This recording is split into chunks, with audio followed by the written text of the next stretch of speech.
Please join me in welcoming Dr. Ben Carson.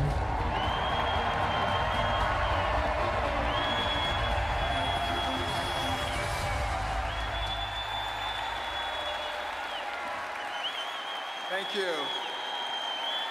Thank you. Thank you, everyone. Thank you. Thank you.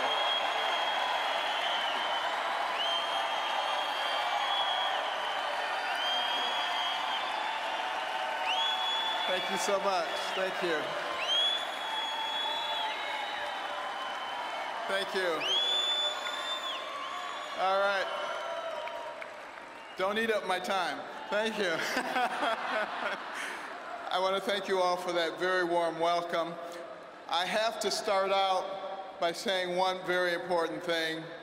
I'm not politically correct. And I hate political correctness because it's antithetical to the founding principles of this country. And the secular progressives use it to make people sit down and shut up while they change everything. It's time for us to stand up and shout out about what we believe in.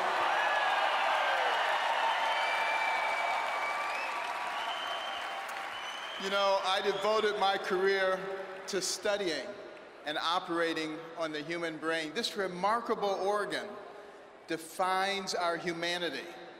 It gives us the ability to not only feel and observe, but to reason. When we elect a president, we need to use that power of reasoning to look at their history, their character, what kind of people they really are. It makes all the difference in the world for us. And it is going to be so critical right now.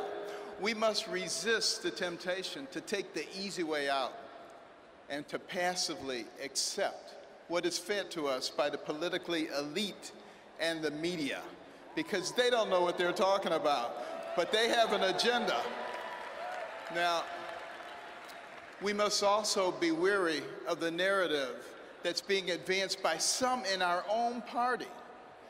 The notion that a Hillary Clinton administration wouldn't be that bad, the effects would only be temporary. You know, that it would only last for 4 and at most 8 years. They're not using their God-given brain to think about what they're saying, because it won't be 4 or 8 years, because she will be appointing people who will have an effect on us for generations, and America may never recover from that. That's what we have to be thinking about.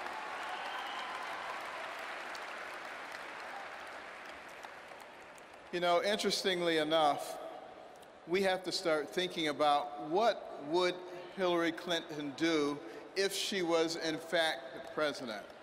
She would appoint Supreme Court justices, she would appoint federal judges, and that would have a deleterious effect on what happens for generations to come. Not only that, but she would continue with a system that denigrates the education of our young people, puts them in a place where they're never going to be able to get a job, where they're always going to be dependent, and where they can therefore be cultivated for their votes.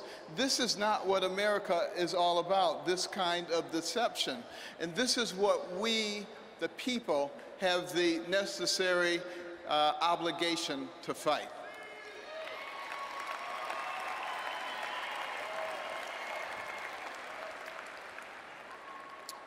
Now, one of the things that I have learned about Hillary Clinton is that one of her heroes, her mentors, was Saul Alinsky.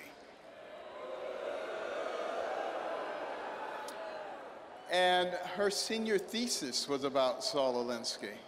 This was someone that she greatly admired and that affected all of her philosophies subsequently. Now, interestingly enough, let me tell you something about Saul Alinsky. He wrote a book called Rules for Radicals. On the dedication page, it acknowledges Lucifer, the original radical who gained his own kingdom. Now, think about that. This is a nation where our founding document, the Declaration of Independence, talks about certain inalienable rights that come from our Creator. This is a nation where our Pledge of Allegiance says we are one nation under God. This is a nation.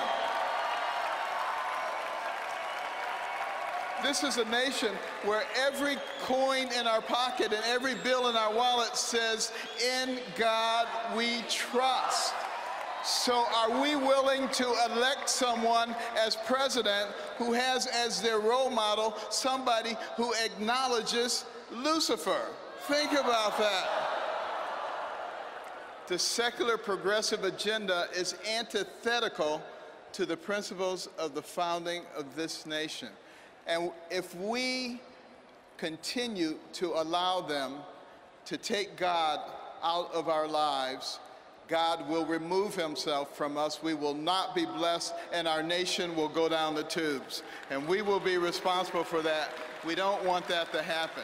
Now, Donald Trump, he understands this very well. He understands that the blessings of this nation come with the responsibility to ensure that they are available to all, not just the privileged few. This is exemplified by his willingness to take on the establishment against all odds. It is evident in his passion for the American worker. It is found in his desire to put his considerable skills to work on behalf of American interests, not his self-interest. I'm proud to support Donald Trump, an extraordinary businessman, the right leader for a time such as this.